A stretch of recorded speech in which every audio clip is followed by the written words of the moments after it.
Halo, selamat sore Squad. Gimana nih kabarnya? Masih pada sehat kan? Nah, gimana kabar puasanya? Juga pada lancar kan? Belum ada yang batal? Nah, pada ruang guru live kali ini kita akan membahas soal-soal yang mungkin akan keluar pada ujian akhir semester nanti.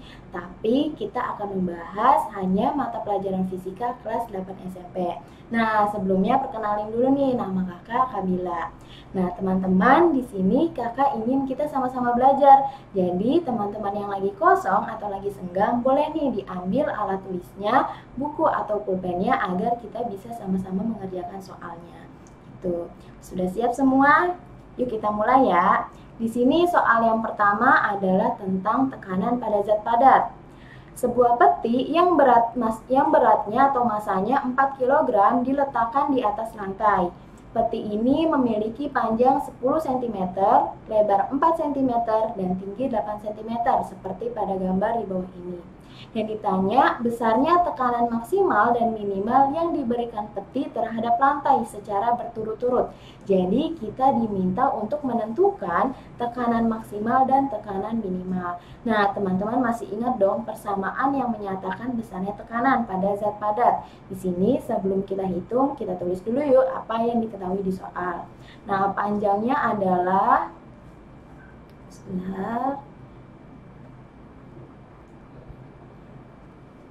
panjangnya adalah 10 cm. Kakak tulis ya, 10 cm. Nah, teman-teman jangan lupa kita harus rubah satuannya ke satuan standar internasional. Jadi kita rubah ke meter, yaitu 10 kali 10 pangkat min 2 meter. Lalu lebarnya adalah 4 cm. Atau bisa kita tuliskan juga 4 kali 10 pangkat min 2 meter. Dan tingginya adalah 8 cm. Atau 8 kali 10 pangkat min 2 meter. Nah, di sini massa dari petinya adalah 4 kg. Nah, kita diminta untuk menentukan besarnya tekanan maksimum dan tekanan minimum. Nah, teman-teman ingat dong persamaan yang menyatakan tekanan, yaitu P sama dengan F per A. P di sini adalah tekanan, F adalah gaya tekan, dan A adalah luas penampangnya. Nah, teman-teman, di sini kita diminta untuk menentukan tekanan maksimal. Maka ketika kita ingin mendapatkan tekanan maksimal, maka luas penampangnya harus minimum. Karena kenapa? Karena tekanan dan luas penampang ini kan berbanding terbalik. Nah, kenapa gayanya nggak dirubah, Kak? Karena gaya di sini hanya petinya saja, hanya berat petinya atau gaya berat petinya. Maka bisa kita masukkan nih teman-teman nilainya. F adalah gaya. Nah, gaya di sini adalah gaya berat petinya, yaitu persamaannya M dikali G.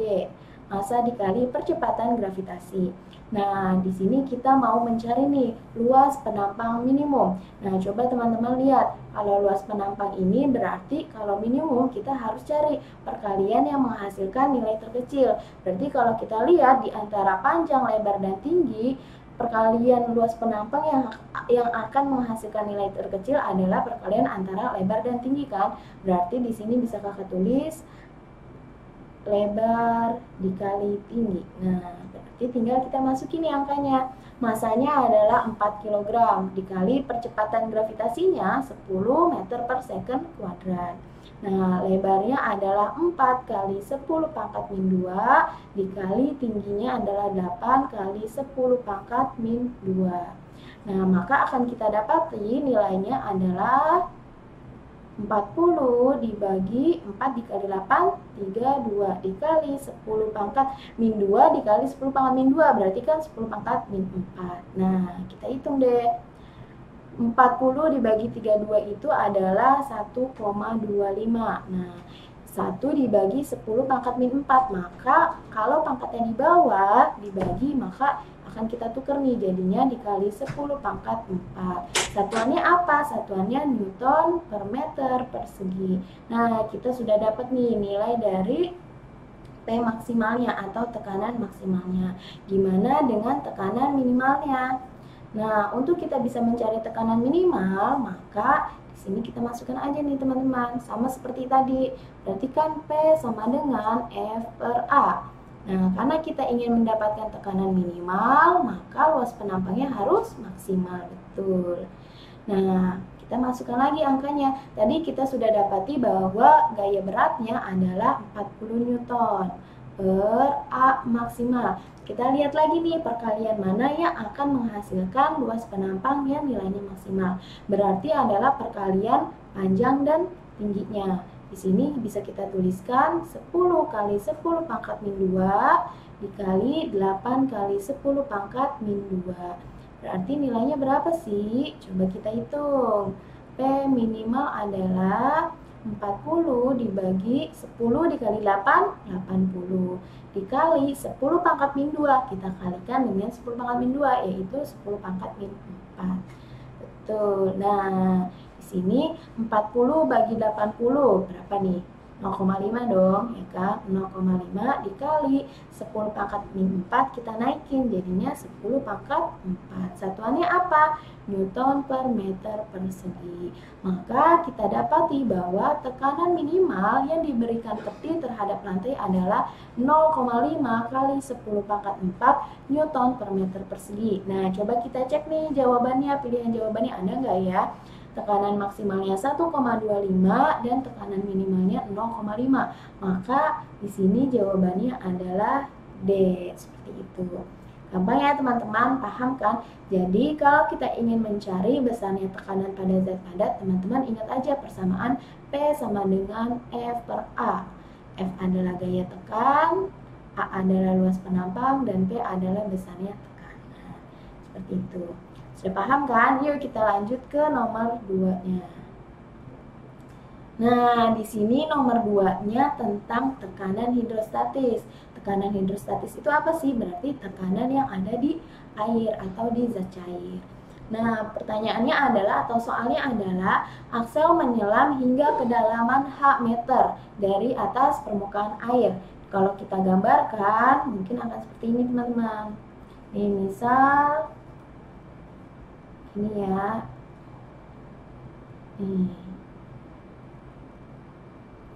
nah,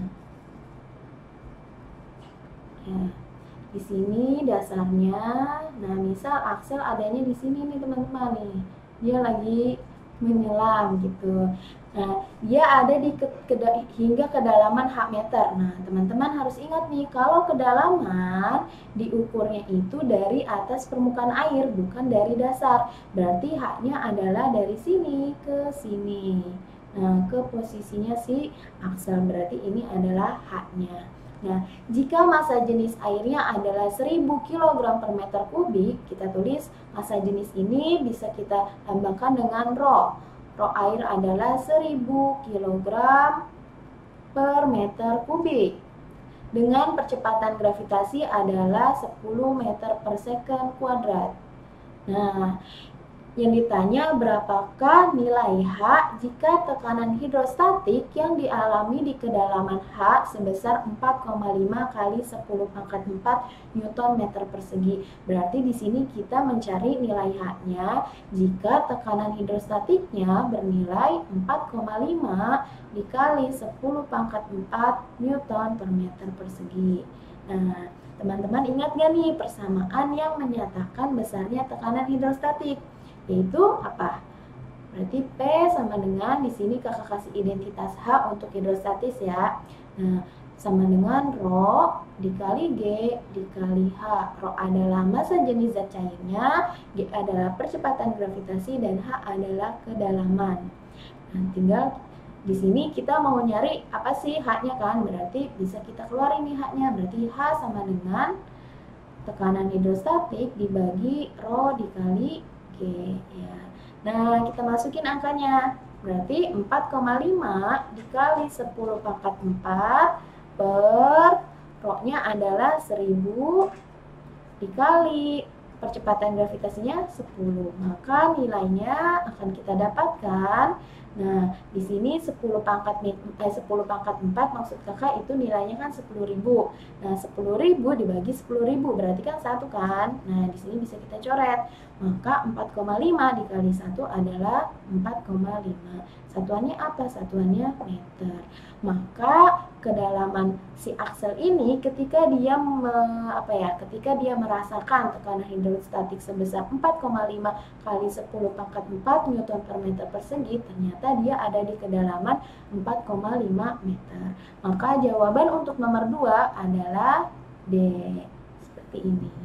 Gimana teman-teman, paham kan? Jadi intinya untuk konsep tekanan hidrostatik, teman-teman harus tahu nih kedalaman. Nah, kedalaman ini diukurnya dari permukaan airnya, baik itu air laut ataupun jenis zat cair lainnya. Bukan dari dasar ya teman-teman, jangan sampai salah. Nah, kita lanjut ya ke nomor 3. Udah siap semuanya? Sudah dong, Kak? Nah, nomor 3 ini adalah soal yang berkaitan dengan hukum Pascal. Di sini soalnya adalah sebuah alat pengangkat mobil memiliki luas penampang penghisap besar A1, berarti bisa kita tuliskan A1 adalah 60 cm persegi. Nah, dan penampang kecil A2. A2-nya adalah 20 cm persegi. Gaya yang harus diberikan pada penampang kecil untuk mengangkat mobil sebesar 9.000 Newton. Berarti kalau kita gambar ini teman-teman, di sini ada hidrolik pengangkat mobil. Nah, di sini kita namakan atau kita gambarkan seperti ini. Nah, ini luas penampang yang kecil. Nah, ini yang besarnya. Berarti mobilnya nanti ada di sini ya. Nah gitu. Berarti luas penampang yang besar itu kita lambangkan 1. Berarti ini penampang 1. Penampang 1. Dan ini adalah penampang 2. Penampang 2. Nah, tadi kita dapati bahwa luas penampang 1 adalah 60 cm persegi. Ya kan? Nah, luas penampang 2 atau yang kecilnya 20 cm persegi. Yang ditanya adalah gaya yang harus diberikan pada penampang kecil. Berarti kita mau mencari nilai dari F2-nya ya kan? Jika penampang yang besar bisa mengangkat mobil sebesar 9.000 Newton. Berarti gaya yang mampu diangkat oleh penampang 1 ialah 9.000 Newton. Nah, teman-teman, hidrolik pengangkat mobil ini menerapkan hukum Pascal. Teman-teman ingat dong bahwa hukum Pascal berbunyi tekanan yang diberikan pada zat cair dalam ruangan tertutup akan diteruskan ke segala arah dengan sama besar. Maka bisa kita katakan tekanan pada penampang 2 akan sama dengan tekanan pada penampang 1. Berarti bisa kita tuliskan persamaannya menjadi P1 sama dengan P2. Nah, rumusnya apa? Rumusnya sama nih teman-teman kayak yang tadi. P itu adalah F per A. Karena di sini adalah identitasnya 1 atau milik penampang 1, maka bisa kita tuliskan F1 per A1 sama dengan F2 per A2. Nah, kita diminta untuk mencari besarnya gaya yang diberikan pada penampang yang kecil atau F2. Maka bisa kita tuliskan juga F2 sama dengan, kan ini kali silang nih, berarti A2 dikali F1 per A1, ya kan? Maka di sini nilainya berapa? A2 itu 20 cm persegi. Nah, 20 cm persegi kita rubah ke meter persegi. Berarti nilainya jadi 10 pangkat min 4. Dikali F1-nya adalah 9.000 Newton per A1. A1 adalah 60 cm persegi. Berarti 60 dikali 10 pangkat min 4. Nah, di sini bisa kita sederhanain nih teman-teman. Yaitu 10 pangkat min 4 dibagi 10 pangkat min 4 kan 1, ya kan? 20, 0, berarti 0, 0, kita coret. 2 per 6, berarti bisa kita sederhanakan menjadi 1 per 3. Maka F2 adalah 9.000 per 3, atau nilainya yaitu 3.000 Newton. Maka kita perlu memberikan gaya pada penampang kecil sebesar 3.000 Newton. Nah, paham kan? Jadi ini adalah konsep tentang hukum Pascal. Jadi pada dua penampang ini memiliki tekanan yang sama besar. Jadi teman-teman ingat aja kalau contoh soalnya tentang hidrolik pengangkat mobil, maka tekanan pada penampang yang kecil akan sama dengan tekanan pada penampang yang besar, seperti itu. Paham ya teman-teman? Siap lanjut ke soal berikutnya? Ya, lanjut ya. Di sini nomor 4 adalah tentang soal pipa bejana berhubungan. Nah, dalam eksperimennya, Akika mencampurkan dua jenis zat cair dan didapatkan hasil sebagai berikut. Jadi, Akika mencampurkan dua jenis zat cair yang berbeda. Ternyata dia memiliki ketinggian yang berbeda. Nah, konsep pada pipa bejana berhubungan, jika kita memberikan zat cair yang sejenis, maka tingginya akan sama. Tapi jika kita memberikan zat cair yang berbeda jenis, maka akan memberikan atau menghasilkan tinggi yang berbeda, seperti itu. Nah, di sini ternyata kita nggak tahu nih jenis zat cairnya apa. Dibilangnya hanya zat cair 1 dan zat cair kedua. Nah, jika massa jenis zat cair 1 ialah 1,2 gram per centimeter kubik, maka di sini nih rho satunya bisa kita tuliskan menjadi 1,2 gram per centimeter kubik. Nah, maka massa jenis zat cair lainnya sebesar, nah kita mau tahu besar massa jenis zat cair yang kedua, nilainya berapa sih? Nah, gimana sih caranya supaya kita bisa tahu massa jenis yang lainnya? Sama teman-teman, ini masih berkaitan dengan konsep tekanan. Nah, tekanan pada titik sini, nih yang sini, akan sama dengan tekanan pada titik yang sini. Jadi tekanan pada satu garis lurus itu nilainya itu akan sama. Maka di sini bisa kakak tuliskan ini sebagai P1, ya kan? Dan ini sebagai P2. Nah, berarti bisa kita tuliskan P1 sama dengan P2.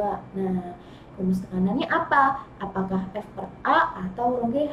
Ternyata kita pakai persamaan rho GH karena ini berkaitan dengan zat cair.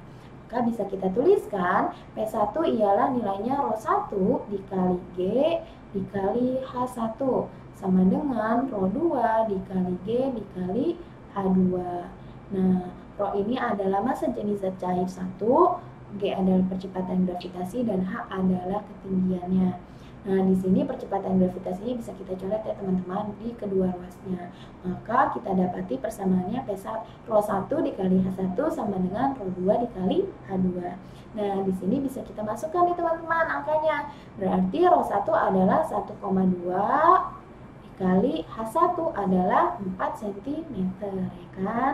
Nah, rho 2 adalah yang kita tanya dikali H2 adalah H2 adalah 3 cm. Nah, maka nilai dari rho 2 adalah si 3-nya kita bawa ke bawah, berarti 1,2 dikali 4 dibagi 3. Nah, berarti kalau kita hitung nilainya jadi berapa sih? 4,8 dibagi 3, ya kan? Nah, hasilnya adalah 1,6 gram per centimeter kubik. Nah, mungkin teman-teman akan nanya nih, Kak, kenapa satuannya nggak dirubah ke kilogram per meter kubik dan H-nya juga nggak dirubah ke meter? Nah, ini sebenarnya fleksibel teman-teman. Jika kita menggunakan massa jenis zat cairnya ini dengan satuan gram per centimeter kubik, maka ketinggiannya atau H-nya harus dalam bentuk satuan centimeter. Namun jika H-nya dalam bentuk meter, nah nanti rho-nya atau massa jenisnya bisa kita rubah ke satuan kilogram per meter kubik. Jadi intinya satuannya ini harus sama. Kalau meter semuanya meter, kalau sentimeter semuanya sentimeter, gitu ya. Maka di sini untuk soal nomor 4 kita dapati jawabannya adalah yang C, seperti itu. Jadi teman-teman ingat aja kalau konsep pipa bejana berhubungan, kalau zat cairnya ini sejenis atau sama, misalkan kita sama-sama masukin air, maka nanti ketinggian dari air ini di kedua ruas akan sama. Namun kalau kita memberikan zat cairnya yang berbeda jenis, maka ketinggiannya pun akan berbeda. Seperti itu ya teman-teman. Jadi ini masih konsep tentang tekanan. Nah, kita lanjut yuk ke soal nomor 5. Nah, soal nomor 5 tentang hukum Archimedes. Nah, teman-teman tahu kan hukum Archimedes? Di sini soalnya adalah pada sebuah wadah berisi air dimasukkan benda A, benda B, dan benda C. Ketiga benda tersebut berada pada posisinya masing-masing seperti pada gambar. Jadi di sini ada wadah nih teman-teman. Terus kita masukin, misal kita masukin pertama benda A ke dalam wadahnya. Gitu. Ternyata benda A ada di posisi seperti gambar ini. Terus kita masukkan benda B. Ternyata benda B posisinya seperti ini. Terus benda C, ternyata benda C ada di dasar. Nah, teman-teman, ini tentang apa sih? Nah, ini kan tentang hukum Archimedes. Nah, di hukum Archimedes ini kita kenal 3 kondisi nih teman-teman. Yaitu apa aja? Ingat nggak nih? Ada yang namanya terapung, ya kan?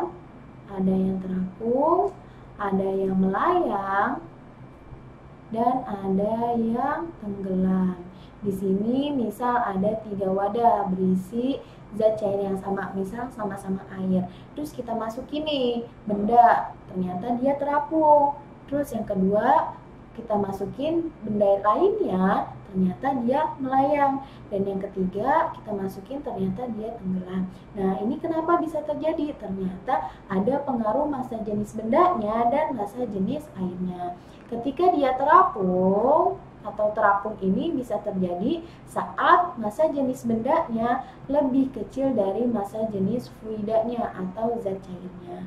Nah, kalau melayang gimana Kak? Kalau melayang maka massa jenis bendanya akan sama dengan massa jenis dari fluidanya atau zat cairnya.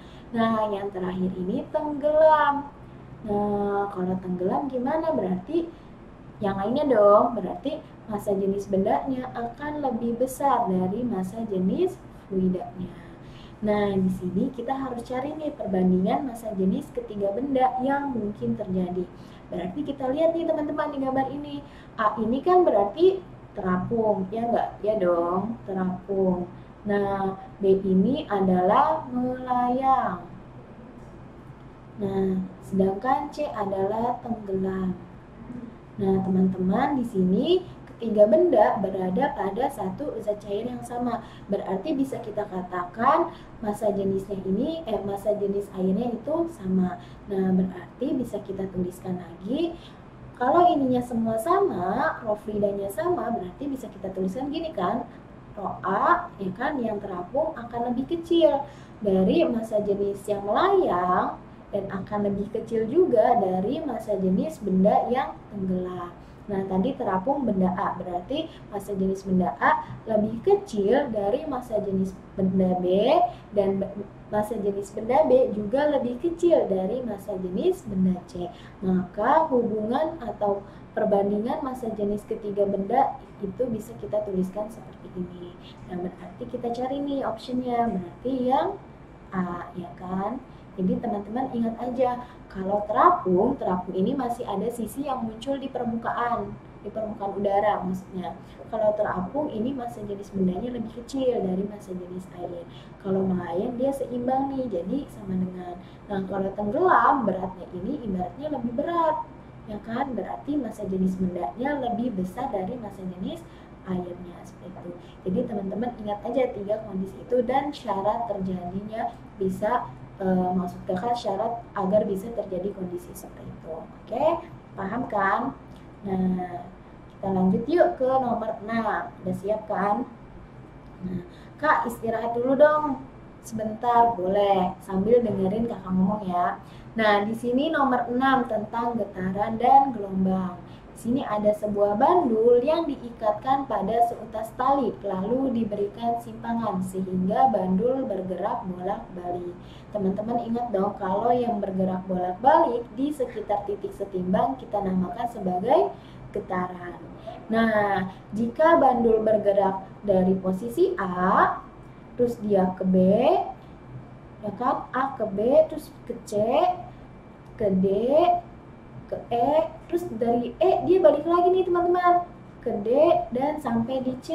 Nah, saat dari posisi A sampai E terus balik lagi ke C ternyata butuh 12 detik. Maka pernyataan berikut yang tepat adalah di sini kita diminta untuk mencari banyaknya gelombang dan periode gelombang.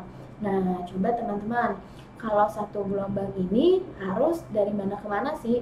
Harus dari titik awal dia bergerak nanti sampai berhentinya di titik awal tadi, di titik awal tadi juga. Berarti kalau misalkan bergeraknya di A, maka satu gelombang ini harusnya dari A, B, C, D, E, D, C, B, A kan. Jadi dari A harus balik lagi ke A. Nah, namun bandul ini pada soal ini dia hanya kembali sampai di C aja. Berarti dia ada berapa gelombang sih? Nah, kita bisa hitung nih. Kan kalau satu gelombang dari A sampai A lagi. Nah, kalau A sampai E berarti berapa? Kalau A sampai E kan setengah gelombang. Nah, kalau A sampai C ini seperempat gelombang. Berarti bisa kita tuliskan atau bisa kita hitung seperempat dari A sampai C, dari C ke E seperempat juga. Nah, dari E ke C juga seperempat gelombang. Berarti dari A, B, C, D, E, D, C akan menghasilkan 3/4 gelombang. Nah, lalu besar periodenya berapa? Nah, periode itu apa sih? Waktu yang dibutuhkan untuk mencapai satu gelombang kan? Maka di sini persamaan periode bisa kita tuliskan dengan periode. Periode ini bisa kita tuliskan dengan lambang T besar atau huruf T besar.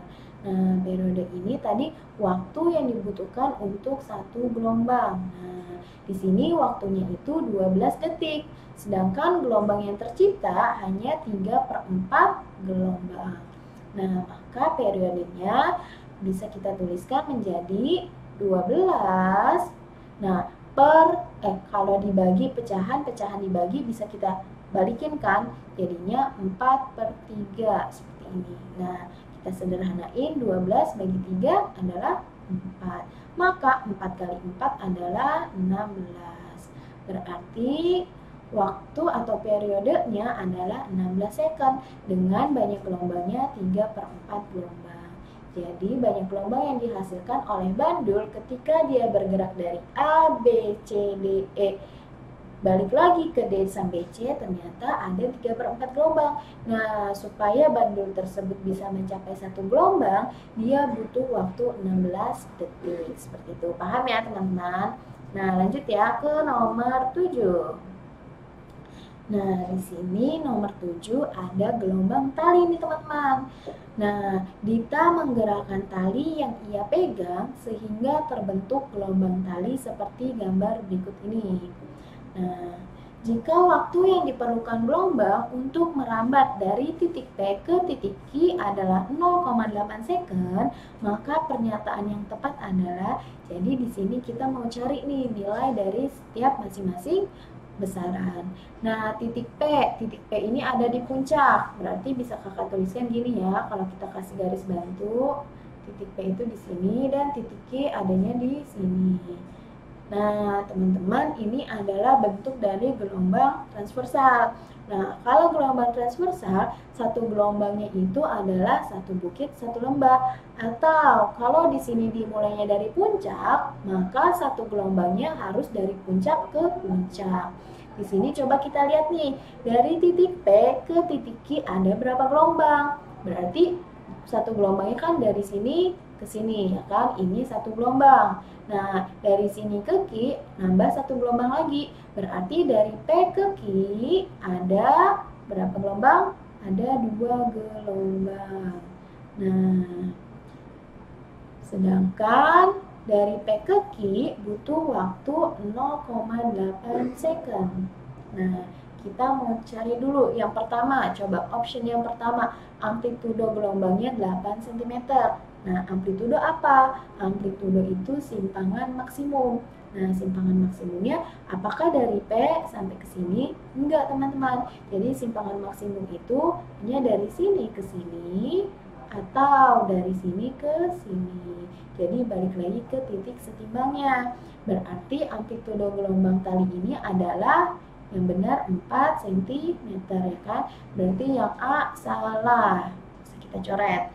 Lalu cepat rambat gelombang. Nah, cepat rambat gelombang ini kita butuh besaran apa sih? V sama dengan lambda dikali V, panjang gelombang dikali frekuensi, atau V sama dengan lambda per T. T ini adalah periode. Tapi kita belum tahu nih panjang gelombang dan frekuensinya berapa. Coba kita lompat dulu yuk ke option berikutnya. Nah, option yang C adalah periode gelombang. Nah, periode gelombang tadi teman-teman ingat dong bahwa periode adalah waktu yang dibutuhkan untuk satu gelombang kan. Maka di sini bisa kita masukin nih. Waktunya kan tadi 0,8 untuk bisa dari P ke Q. Nah, dari P ke Q ternyata menghasilkan 2 gelombang. Maka periodenya adalah 0,8 dibagi 2, yaitu 0,4 second. Jangan lupa satuan untuk periode adalah second, bukan hertz. Nah, berarti yang C juga salah. Nah, yang D coba kita cari frekuensi gelombangnya. Nah, frekuensi gelombang itu adalah banyaknya gelombang yang dibentuk atau yang dihasilkan dalam 1 detik. Berarti persamaannya adalah F sama dengan N per T. Nah, teman-teman di sini juga ada nih hubungan antara frekuensi dengan periode, yaitu F sama dengan 1 per T. Karena kita sudah dapat nilai periodenya adalah 0,4, maka nilai frekuensinya adalah 1 dibagi 0,4, yaitu nilainya 2,5. Nah, satuannya hertz. Hertz ini adalah per second atau second pangkat min 1. Nah, berarti option yang D juga salah, ya kan? Ketuker nih aturan. Yang frekuensinya aturan 2,5 Hz dan periodenya aturan 0,4 second. Nah, yang E, gelombang tali merupakan gelombang longitudinal. Salah dong. Gelombang tali ini merupakan gelombang transversal karena dia bentuknya seperti ini. Arah rambat dan arah getarnya saling tegak lurus. Berarti yang E juga salah. Berarti kalau kita lihat option yang tersisa hanya option B kan. Nah, tapi gimana sih? Apakah benar option B ini? Coba kita masukin nih angkanya. Nah, tadi kita sudah dapat nih bahwa V itu atau cepat rambat gelombang bisa kita nyatakan dengan persamaan lambda dikali frekuensi atau lambda per T. Lambda adalah panjang gelombang. Nah, panjang gelombang ini dari mana ke mana? Coba, kan di sini nggak diketahui nih di soal panjang gelombangnya sekian sentimeter. Maka kita bisa lihat di gambar nih teman-teman. Bisa kita tinjaunya dari titik sini. Berarti untuk dapat satu gelombang akan sampai di titik sini kan. Maka panjang gelombangnya adalah 6 cm. Berarti bisa kita tuliskan V sama dengan 6 cm dikali frekuensinya 2,5 Hz. Ya kan? Berarti nilai cepat rambatnya adalah 15 cm per detik. Seperti itu. Berarti option yang B ternyata benar nih teman-teman. Nah, kalau misal teman-teman mau coba pakai persamaan yang lambda per T, boleh juga. Berarti nanti periodenya nilainya adalah 0,4. 6 dibagi 0,4, yaitu juga 15 cm per detik. Gitu ya. Jadi teman-teman kalau ada soal seperti ini kita harus tinjaunya secara pelan-pelan. Kita harus teliti nih dimulainya dari mana, dihasilkan berapa gelombang, butuh waktu berapa detik, maksudnya seperti itu. Oke, lanjut yuk ke soal berikutnya. Nah, di sini tentang teori nih teman-teman. Jadi ini tentang gelombang transversal dan gelombang longitudinal. Berikut ini pernyataan yang salah. Di sini kita garis bawahin yang salah mengenai gelombang transversal dan gelombang longitudinal. Coba yang A. Gelombang transversal adalah gelombang yang arah getar dan arah rambatnya saling tegak lurus. Benar atau salah? Benar dong. Berarti yang A benar. Nah, contoh gelombang transversal adalah gelombang tali. Gelombang tali benar. Gelombang riak air tahu kan? Kalau kita misalkan menjatuhkan suatu benda nih ke permukaan air, maka nanti dia akan membentuk suatu gelombang. Nah, terus ada gelombang bunyi. Gelombang bunyi emangnya gelombang transversal. Ayo, nah gelombang bunyi itu adalah gelombang longitudinal. Nah, kalau teman-teman bingung transversal itu yang mana sih Kak? Longitudinal yang mana sih Kak? Nah, kalau transversal itu dia dilambangkan dengan satu bukit, satu lembah seperti ini. Ini adalah gelombang transversal. Nah, kalau gelombang longitudinal yang kita gambarkan dengan rapatan dan renggangan. Maaf ya kalau gambar kakak jelek. Nah, intinya seperti ini teman-teman. Berarti ini adalah gelombang longitudinal. Berarti dari sini kita udah tahu nih jawaban yang benar adalah B. Nah, coba kita lihat lagi yang C. Satu panjang gelombang dalam gelombang transversal adalah jarak satu bukit dan satu lembah. Benar, berarti satu gelombang itu harus dari sini sampai ke sini ya. Nah, gelombang longitudinal adalah gelombang yang arah getar dan arah rambatnya saling sejajar. Benar. Nah, dan yang E adalah satu panjang gelombang pada gelombang longitudinal ialah jarak satu rapatan dan satu renggangan. Berarti dari sini sampai ke sini. Betul juga. Berarti jawaban yang salah, maksudnya pernyataan yang salah adalah yang B. Gitu. Lanjut ya, nomor 9. Tentang kita masuk nih ke gelombang bunyi. Syarat terjadinya bunyi. Manakah di bawah ini yang termasuk ke dalam syarat terjadinya bunyi? Jadi kita bisa mendengar bunyi atau bunyi itu bisa terdengar harus ada syarat-syaratnya nih teman-teman. Ada 3 syarat, yaitu apa sih kira-kira? Adanya sumber bunyi. Ada sumber bunyi.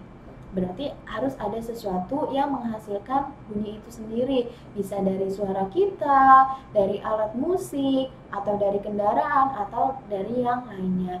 Yang kedua, harus kalau ada sumber berarti harus ada yang dengar dong. Berarti adanya pendengar. Pendengar atau penerima bunyi. Nah, terus yang ketiga harus ada apa? Nah, gelombang bunyi ini termasuk gelombang mekanik teman-teman. Jadi dia memerlukan suatu medium untuk perambatannya. Berarti adanya medium. Adanya medium. Nah, beda dengan gelombang cahaya. Kalau gelombang cahaya dia termasuk gelombang elektromagnetik. Jadi dia tidak memerlukan medium untuk perantaranya. Berarti di sini kita cari nih optionnya yang menyatakan adanya sumber bunyi, adanya medium perantara, dan adanya pendengar atau penerima di sekitar bunyi. Maka jawabannya adalah yang D. Nah, adanya ruang hampa udara. Kalau di ruang hampa udara ini nggak ada medium perantaranya seperti itu. Jadi nggak ada nih, ibaratnya nggak ada yang nganterin bunyinya untuk dia berpindah. Seperti itu ya teman-teman. Jadi syarat terjadinya bunyi ada 3. Ingat-ingat, jangan sampai lupa. Oke, kita lanjut ya ke soal nomor 10 tentang pemantulan bunyi. Ternyata bunyi bisa dipantulin loh teman-teman. Nah, di sini soalnya adalah sebuah kapal dilengkapi dengan pemancar gelombang sebagai sumber bunyi dan sebuah hidrofon sebagai penangkap pantulan bunyi. Jadi ada kapal, dia ingin mengetahui nih berapa sih kedalaman dari laut tersebut. Nah, dia memancarkan gelombang bunyi dan ditangkap oleh sebuah hidrofon. Nah, kapal tersebut ingin mengukur kedalaman laut.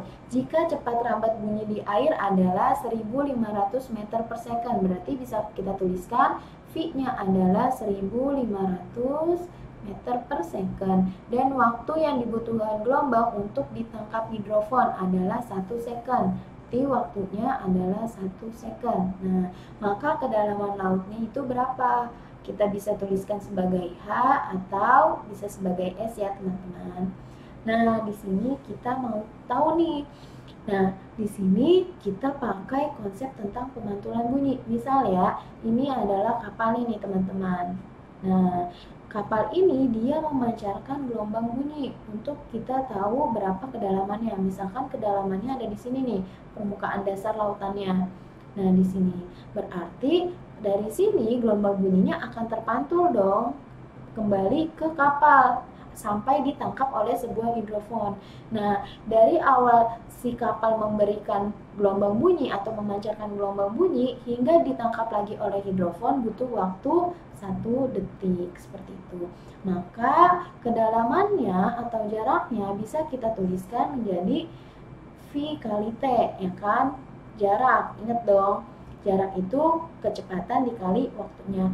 Namun karena waktunya di sini adalah Karena waktu 1 secondnya adalah waktu untuk dipancarkan dan untuk dipantulkan kembali atau ditangkap kembali, maka waktunya harus kita bagi 2 seperti itu.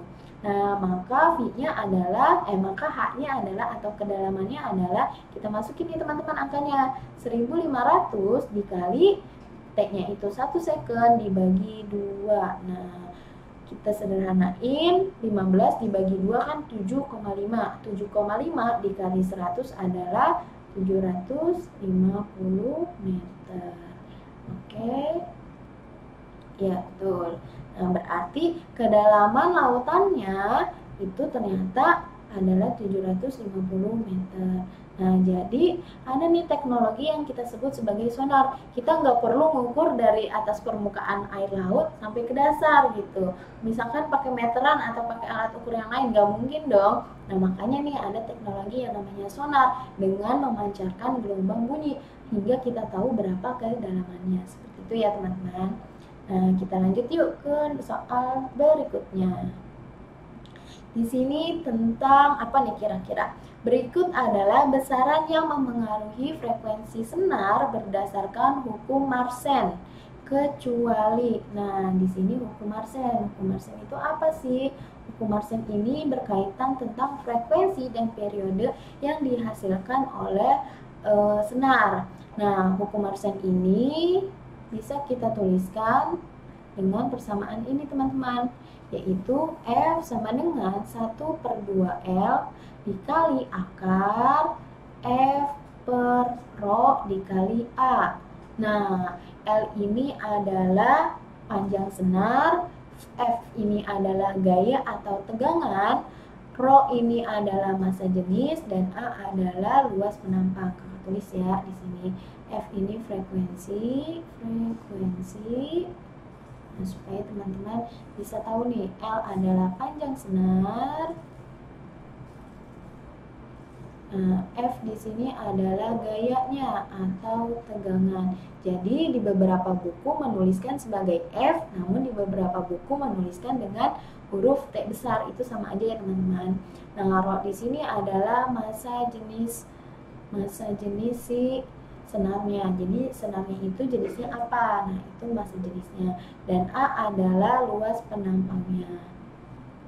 Luas penampang senar. Maka bisa kita lihat berarti besaran-besaran yang memengaruhi frekuensi senar adalah panjang senar, bener dong, L, ada massa jenis, rho, ada luas penampang, A, ada tegangan yang diberikan, F, ada. Berarti besaran yang tidak memengaruhi frekuensi senar adalah amplitudo senar.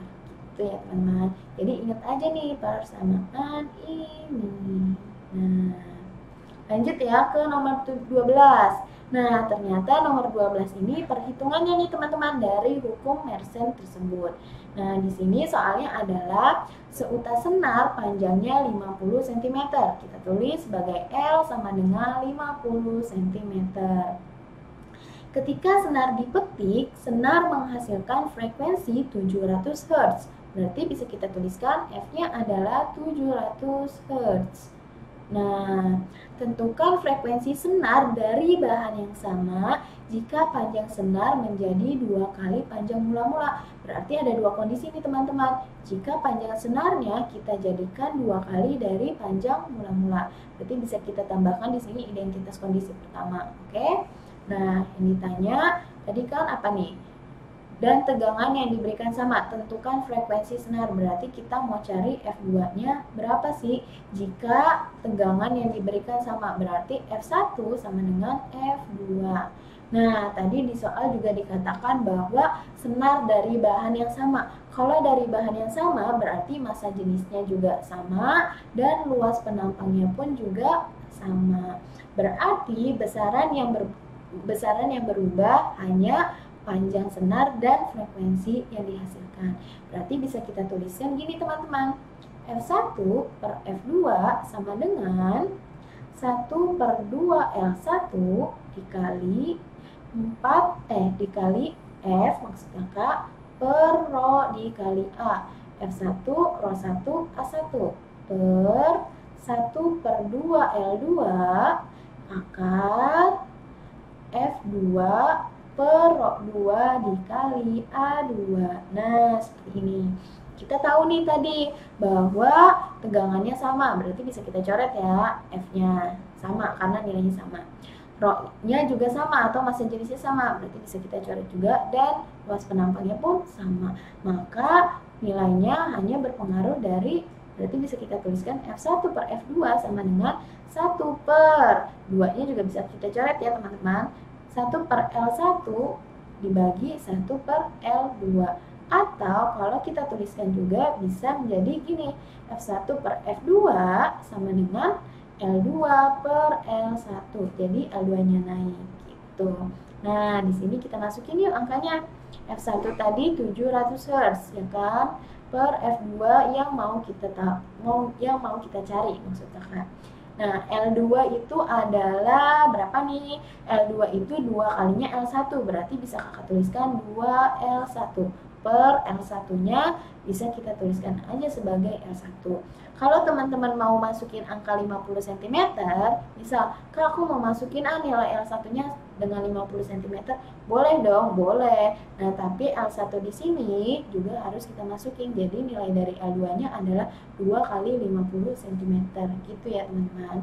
Nah, berarti Kakak bawa ke sini ya. Nah, berarti berapa nih? L1 dibagi L1, 1 dong. Berarti F2 atau 2F2 sama dengan 700. Maka nilai dari F2 adalah 350 Hz. 300 dapat dari mana Kak? Karena 700 dibagi 2 kan nilainya 350 gitu. Oke. Berarti nilai atau jawabannya adalah yang B. Oke. Lanjut ya ke soal nomor 13 tentang sifat-sifat cahaya. Kita masuk nih ke bab berikutnya, yaitu tentang cahaya dan optik. Nah, di sini soalnya adalah berikut adalah sifat-sifat cahaya kecuali. Nah, yang A, cahaya dapat dipantulkan. Benar nggak? Benar dong. Kalau cahaya nggak bisa dipantulkan, kita nggak bisa melihat apa-apa nih teman-teman. Jadi kita bisa melihat karena ada cahaya yang dipantulkan dari benda tersebut ke mata kita gitu. Nah, cahaya merambat lurus, benar nggak? Benar. Nah, jika melewati medium yang berbeda, cahaya akan dibiaskan, benar nggak sih? Benar. Nah, contohnya apa? Contohnya kayak yang gampangnya nih, pasti teman-teman juga udah sering dengar. Kalau misalkan pensil kita masukin ke dalam gelas yang berisi air. Nah, kalau kita lihat pensil itu kan rada patah kan? Nah, karena apa? Karena di situ kita bisa lihat adanya perbedaan medium antara udara dan air. Berarti yang C juga benar. Nah, yang D adalah memerlukan medium dalam perambatannya. Coba tanda tanya. Nah, dan sifat cahaya yang terakhir menembus benda bening. Betul dong? Betul. Berarti yang salah atau kecuali yaitu yang D. Kenapa Kak? Emang cahaya nggak butuh medium dalam perambatannya? Nah, dia nggak butuh medium karena kenapa? Karena cahaya termasuk gelombang elektromagnetik. Nah, kalau gelombang elektromagnetik dia tidak membutuhkan medium dalam perambatannya. Buktinya apa sih? Buktinya cahaya matahari bisa sampai ke bumi. Padahal di antara matahari dan bumi ada ruang hampa udara kan. Nah, tapi cahaya tetap bisa masuk nih ke dalam bumi karena cahaya termasuk gelombang elektromagnetik gitu ya. Nah, lanjut ke nomor 14. Di sini tentang pembiasan cahaya. Apabila cahaya merambat dari udara ke air, maka cahaya tersebut akan dibiaskan dengan arah sinarnya tuh kemana. Nah, di sini teman-teman harus ingat tentang hukum pembiasan cahaya.